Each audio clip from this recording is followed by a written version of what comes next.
Let's see. This one was a nice one, I think. I like this one, pink. This makes me feel a little bit weird, by the way. But you can bring out anything you want, man. Why bras? You don't do laundry very often, do you? Great visual, man. I do not. That is not my job in the relationship. Turn that around so the driving public can see it. Bras hanging up. By week's end, you're going to be good at this.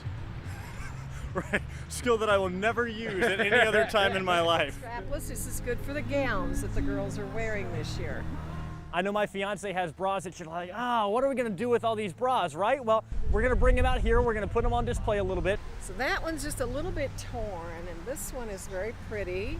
Any kind of bra you got, it doesn't matter how old and how beat up you think it is, we'll take it. I think maybe it's going to charity. And our friends at Daymar College are donating $1 from every bra donated to the National Breast Cancer Foundation.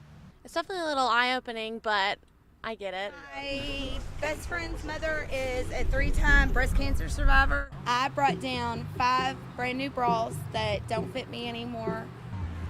Anything that I can do to support any cancer research is well worth it in my book. Thank you so much for coming out. I think it's great, and hopefully it brings awareness to everybody, and they'll bring their bras out and donate too for a wonderful cause.